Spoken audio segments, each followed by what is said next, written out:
नमस्ते फ्रेंड्स, मेरा नाम डॉक्टर गणेश सिंगोले। मैं साइकेट्रिस्ट, डी एडिक्शन और सेक्सुअल डिसऑर्डर स्पेशलिस्ट। आज के वीडियो में हम बात करेंगे कि गैम्बलिंग का जो पेशेंट होता है उसके लिए हमने क्या करना है, ये तो मैंने बताया। लेकिन as a family member, as a friend, हम क्या कर सकते हैं कि अगर हमारे घर में कोई गैम्बलिंग का पेशेंट है जिसको गैम्बलिंग की आदत है, तो उसको कंट्रोल में लाने के लिए हमने हमारी तरफ से क्या करना चाहिए, इन चीज़ों को आज हम समझने की कोशिश करते हैं। तो जो मैं चीज़ें बताने वाला हूँ उनको आप स्टेप वाइज नोट डाउन कर लीजिएगा, और इसको जितना आप रेगुलरली रिलीजियसली फॉलो कर सकते हैं उतना ज़्यादा फॉलो करने की ज़रूरत है।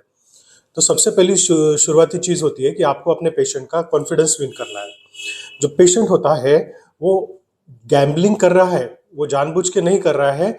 उसके माइंड में जो न्यूरो सर्किट बन चुका है उसकी वजह से उसको गैम्बलिंग करनी पड़ती है, या फिर ऐसे समझ लीजिए कि वो उसके कंट्रोल के बाहर की चीज़ होती है। तो जो चीज़ उसके कंट्रोल के बाहर की होती है, तो वो चाहे कितना भी अपने आप को कंट्रोल करने की कोशिश करे, बिना ट्रीटमेंट के, बिना दवाई के, बिना फैमिली सपोर्ट के वो ठीक नहीं हो सकता है।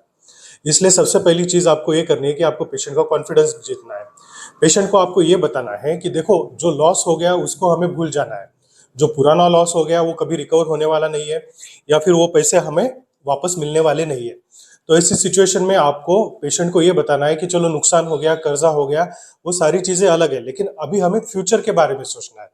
हमें आगे क्या करना है, इस चीज के लिए हमें मेंटली प्रिपेयर्ड रहना पड़ेगा। हमें जो भी एक्शंस लेनी है फ्यूचर के लिए लेनी है, कि हमें जो लोन हो चुका है उसको कैसे चुकाना है, या फिर अपने जो प्रॉब्लम्स चल रहे हैं उनको कैसे सॉल्व करना है। इसके बारे में पेशेंट के साथ कॉन्फिडेंस में लेके उसके साथ डिस्कस करना है। ज्यादा झगड़ा करके, ज्यादा पेशेंट के पीछे लग के, या फिर पेशेंट को कंटिन्यूसली फॉलो करके आपको कुछ हासिल नहीं होगा। जितना ज्यादा आप पेशेंट को टॉर्चर करने की कोशिश करेंगे, बहुत से लोग ऐसे होते हैं कि पेशेंट का कंटिन्यूसली मोबाइल चेक करते रहते हैं, उसका पीछा करते हैं कि पेशेंट कहाँ जा रहा है, कहाँ आ रहा है, और उसको काम पे जाके उसको पीछे बैठे रहते हैं, उसको कहीं आने जाने नहीं देते।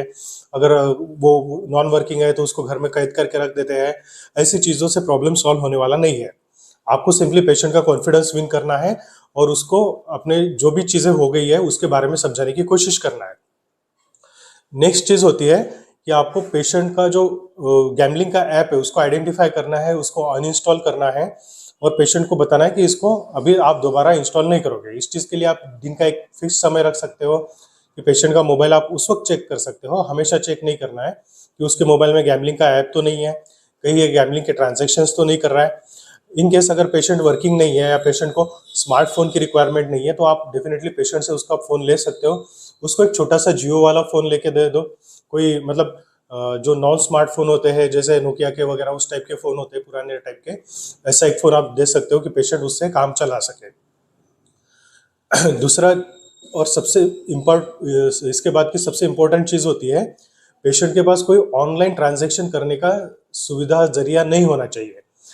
यानी कि उसके जो अकाउंट का यूजर आईडी पासवर्ड है आप उससे ले लोगे, तो उसका जो यूजर आईडी पासवर्ड है आप खुद चेंज कर लोगे, ताकि पेशेंट को ये पता नहीं होना चाहिए। वो जो पासवर्ड आप चेंज करोगे पेशेंट को बताओगे नहीं। पेशेंट के अकाउंट में जो भी पैसे जमा होते हैं, सपोज उसके अकाउंट में सैलरी क्रेडिट होती है, तो इमीडिएटली आप अपने अकाउंट में उसको ट्रांसफर कर लोगे। उसमें सिर्फ उतने ही पैसे रखोगे जितने वो ईएमआई वगैरह कुछ अगर आपके होंगे, जो रेगुलर एनएससीएच आपके अकाउंट से डिडक्ट होता होगा, उतना पैसा आपने उसमें रखना है। बाकी का सारा पैसा आपने अपने अकाउंट में ट्रांसफर करना है। पेशेंट को इसके बाद खर्चे की जरूरत होगी।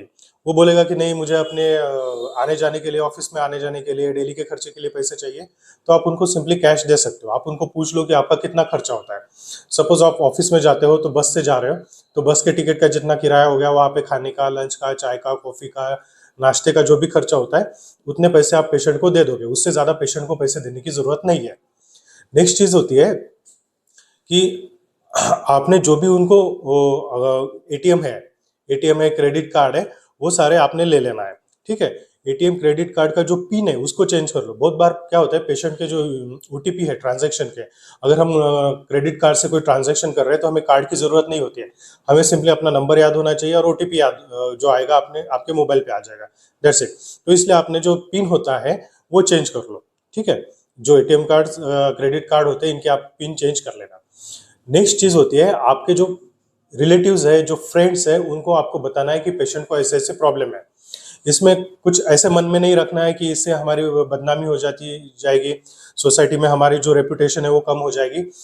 अपने पेशेंट को बचाने के लिए, उसका ट्रीटमेंट करने के लिए हमें कुछ हार्ड स्टेप लेने पड़ते हैं, उसमें से ये एक है। तो आपको अपने जो रिलेटिव्स है, फ्रेंड्स है, उनको फ़ोन करके बताना है, मिल के बताना है कि पेशेंट अगर कोई पैसे मांगता है तो आप पहले मुझे फ़ोन करके पूछ लो कि इनको पैसे देना है कि नहीं देना है। मोस्टली जैसे आप उनको बता दोगे कि इनको जो पैसे दोगे वो वापस आने की चांसेस नहीं है, या गैम्बलिंग में लगा रहे, तो लोग पैसे देना बंद कर देंगे। तो उनके ऑफिस में भी जाके आपको पर्सनली ये चीज़ बताना है, लोगों को ये चीज़ बताना है कि इनको पैसे नहीं देना है।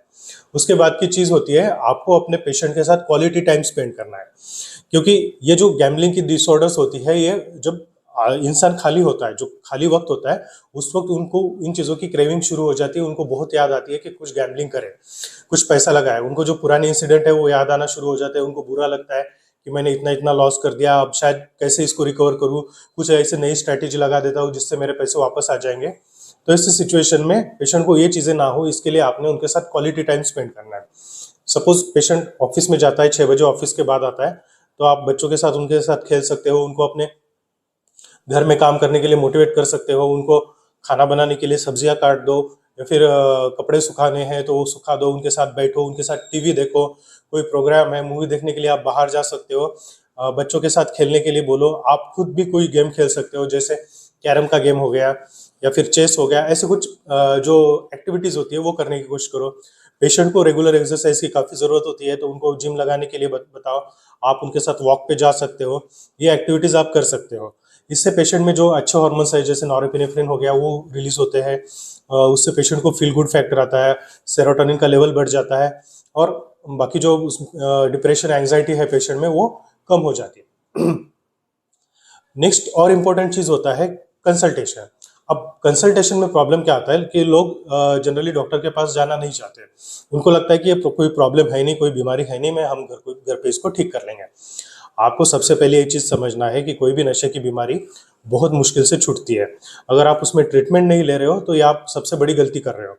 आपका जो खर्चा है, जो आप गेम में लॉस कर रहे हो, उसके कंपैरिजन में अगर आप ट्रीटमेंट लोगे तो ये कुछ भी नहीं है।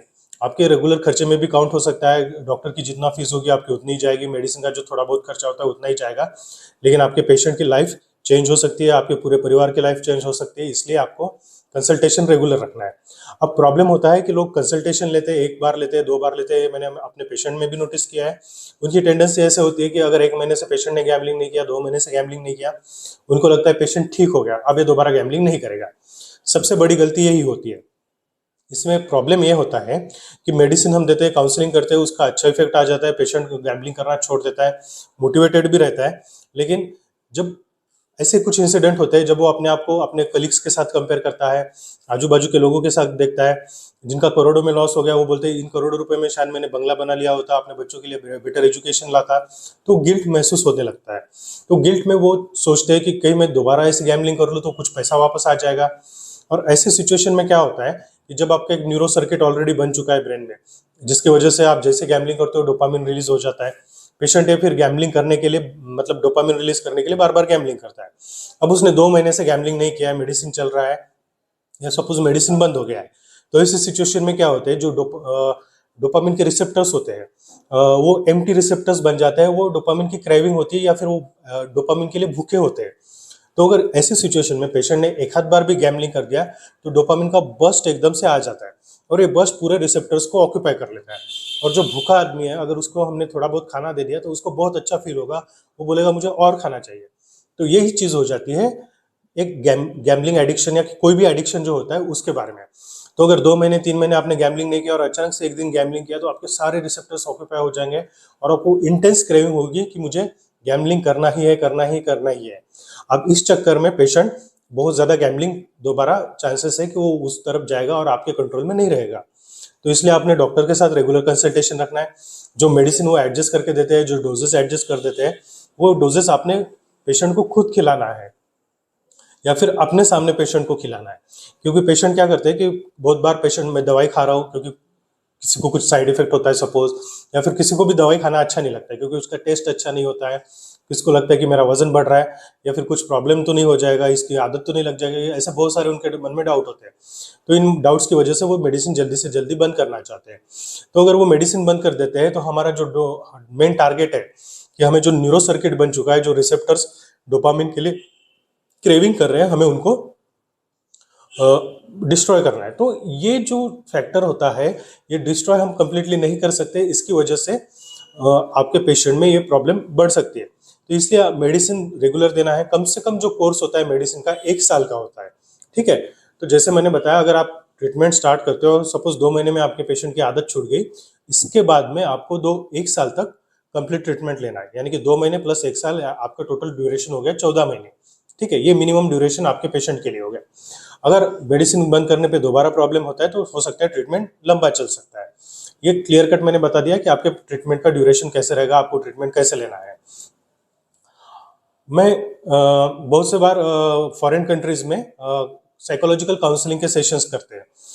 अपने इंडिया में भी काउंसलिंग के सेशंस होते हैं, लेकिन प्रॉब्लम ये होता है कि काउंसलिंग सेशंस जो होते हैं बहुत कॉस्टली होते हैं, बहुत लोग इसको अफोर्ड नहीं कर सकते। तो आप काउंसलिंग जो 1-2 बार अगर आप करते हो तो आप खुद सीख लो पेशेंट को घर पे कैसे काउंसिल करना है, क्या करना है, ये आप सीख के घर पे काउंसलिंग कर सकते हो, उसको मोटिवेटेड रख सकते हो। गैम्बलिंग अनोनिमस एक बहुत ही अच्छा ऑर्गेनाइजेशन होता है, जिसमें जो भी प्रीवियस गैम्बलर्स हैं, जिन्होंने अपना बहुत कुछ खोया है, बहुत ज़्यादा अपना कुछ नुकसान कर लिया है, वो एक साथ आते हैं, अपने एक्सपीरियंसेस शेयर करते हैं। जो अभी गैम्बलिंग में इन्वॉल्व है, जो प्रॉब्लम फेस कर रहे हैं या जिन्होंने छोड़ भी दिया है, वो सारे लोग इकट्ठा आते हैं, एक मीटिंग रखते हैं, उसमें वो बातचीत करते हैं और अपने जो प्रॉब्लम्स है एक दूसरे के साथ शेयर करते हैं। इस शेयरिंग में जो अभी गैम्बलिंग कर रहे हैं, उनको दूसरों के जो एक्सपीरियंसेस है उससे उनके माइंड पे इम्पैक्ट होता है, उनकी कंडीशनिंग डेवलप हो जाती है कि कंटिन्यू गैम्बलिंग करने से बहुत ज़्यादा नुकसान है। तो मैं एक ऐसी कम्युनिटी अपने इंडिया में डेवलप करने की सोच रहा हूँ जो गैम्बलर्स को उनकी जो गैम्बलिंग की हैबिट है वो छुड़ाने में मदद कर सके। तो इसकी जो रूपरेखा है, जो उसका चार्ट है, वो बना के मैं आप लोगों के साथ शेयर करूंगा कि गैम्बलिंग अनोनिमस की मीटिंग्स हम कैसे कंडक्ट कर सकते हैं, ऑल ओवर इंडिया के जो पेशेंट्स हैं हमारे, वो कैसे इसमें पार्टिसिपेट कर सकते हैं। ये हम एक करने की कोशिश करेंगे ताकि इसका बेनिफिट सबको मिल सके। क्योंकि ये जो अनोनिमस मीटिंग्स होती है, ये जनरली मेट्रो सिटीज़ में पॉसिबल होती है, क्योंकि वहाँ पे पेशेंट ज़्यादा होते हैं, लोगों को आने जाने में आसानी होती है। तो जो छोटे शहरों के लोग होते हैं उनके लिए पॉसिबल नहीं है। तो जैसा भी पॉसिबल हो जाएगा, ये गैम्बलिंग अनोनिमस की मीटिंग के बारे में मैं आप लोगों के साथ शेयर करूँगा। होप ये वीडियो आपको हेल्प करेगा। जो आपके आजू बाजू में, आपके फ्रेंड्स रिलेटिव में जो भी लोग ये प्रॉब्लम फेस कर रहे हैं, प्लीज़ उनके साथ ये वीडियो शेयर कीजिए ताकि हम उनको हेल्प कर सकें। अगर आपके कोई क्वेश्चंस है, कोई सुझाव है, तो नीचे कमेंट बॉक्स में लिखिएगा। मैं पर्सनली इन कमेंट्स को पढ़ता हूँ और मैं रिप्लाई करने की कोशिश करता हूँ। धन्यवाद।